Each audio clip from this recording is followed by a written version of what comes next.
മനസ്സിലായോ?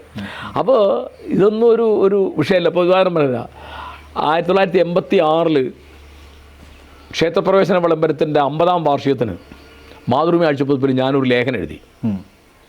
അതിൽ എൻ്റെ അറിവിൽ ആദ്യമായിട്ട് അതിലാണ് ശബരിമലയിൽ സ്ത്രീകളെ പ്രവേശിപ്പിക്കാത്തത് അന്യായമാണെന്ന് പറയുന്ന ലേഖനം. അത് ഞാനാണ് എഴുതിയത് 1986.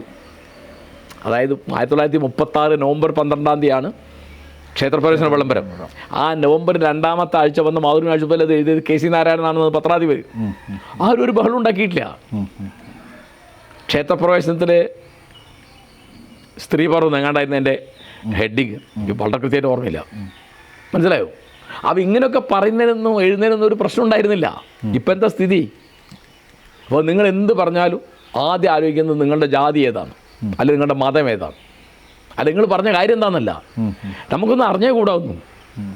ഇപ്പം ഞാൻ അങ്ങനെ എൻ്റെ ജീവിതത്തിൽ എവിടെയും കണ്ടിട്ടില്ല.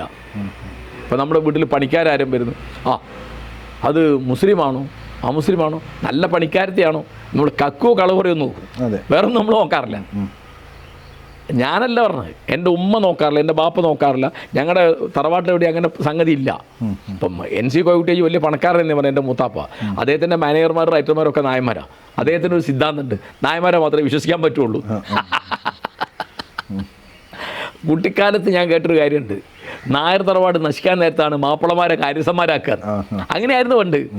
അപ്പം നിങ്ങൾ SK പൊറ്റക്കാടിൻ്റെ, ഉറൂബിൻ്റെ, അല്ലെ MT വാസുദേവൻ്റെ നോവലുകൾ നോക്കുക. ഒരു ഉദാഹരണം ഞാൻ പറയാം, ഉമ്മാച്ചു. അതിൽ കാര്യസ്ഥനാരാ? ചാപ്പുണ്ണിയാരാണ്. അതിവിടെ ഉണ്ടായിരുന്ന ജീവിതം ഇവിടുത്തെ.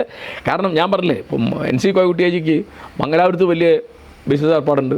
അതൊക്കെ നോക്കിയിരുന്ന വേലായി സമയം എന്നാ, കോഴിക്കോട്ടൊക്കെ നോക്കിയിരുന്ന മാധവൻ നായരാ. അതേ എപ്പോഴും പറയും, നായന്മാരെ മാത്രമേ വിശ്വസിക്കാൻ പറ്റുള്ളൂ. മനസ്സിലായോ?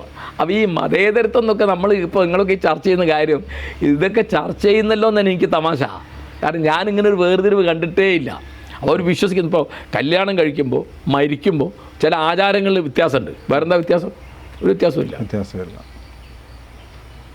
അപ്പം അതുകൊണ്ട് അതൊക്കെ എൻ്റെ നാട്ടിലും എൻ്റെ കുടുംബത്തിലും മാത്രമല്ല, പ്രത്യേകിച്ച് എൻ്റെ കുടുംബത്തിലും